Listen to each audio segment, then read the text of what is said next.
Hi, boys and girls. I wanted to take a few minutes to touch upon this subtraction strategy called constant difference. It's called constant difference because it's constantly or consistently the same difference. So let me show you how that works in subtraction problems.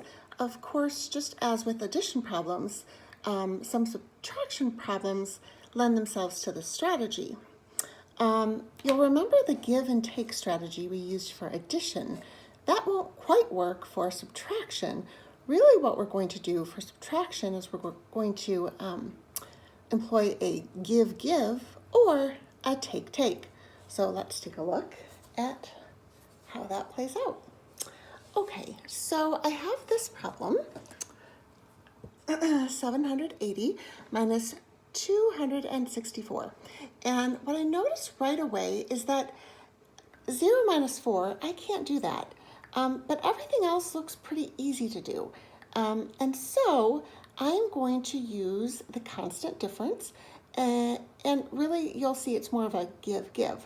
So I take a look at those numbers and I see, well, gosh, you know, if I give both 6, and I chose 6 because if I give 6 to 264, that gets me to a friendly number, so a number that's easy to work with. So if I give 6 to one, I have to give 6 to the other. And now we've made for ourselves an easier problem. Okay, so 6 minus 0 is 6. 8 minus 7 is 1, and 7 minus 2 is 5. Okay, that's how that plays out. Let's do another. Okay.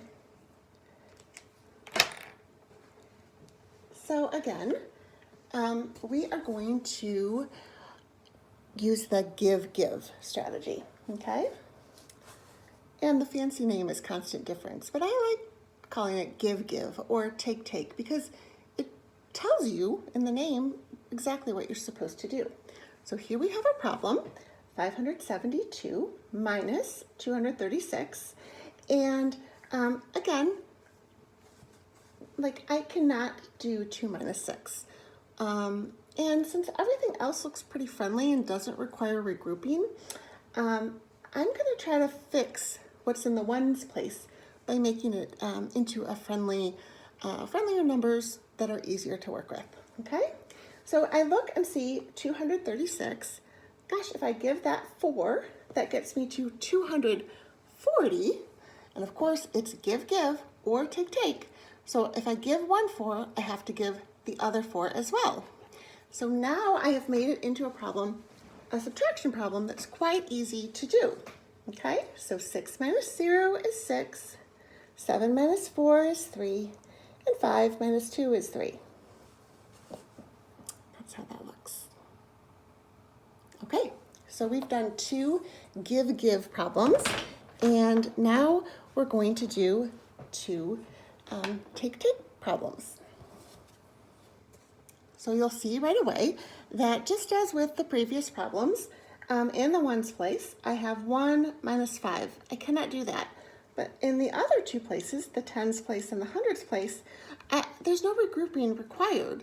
So if I just need to change the number in the ones place, which I do, this is a good strategy. So again, it's called constant difference, but as I said, I call it the give-give or take-take. So I look at this number, 345, and I realize if I subtract 5, that gets me to a friendly number of 340. So since this is the take-take strategy, whatever I take from one, I have to take from the other. And what I get there here in the end is an easier problem to do that requires no regrouping at all. So 6 minus 0 is 6, 8 minus 4 is 2, and 4 minus 3 is 1. Okay, last problem.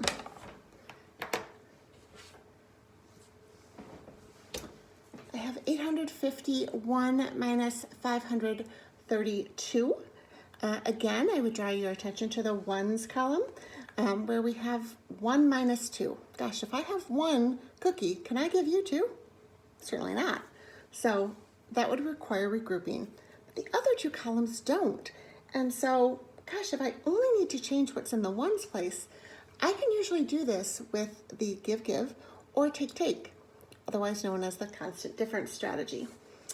Okay, so I noticed that 532, gosh, if I just take 2 away, that gets me to a friendly number of 530. And whatever I take from one, I have to take from the other. Remember, it's called give or take. So I am also going to subtract 2 from 851. And there we have an easy number to do.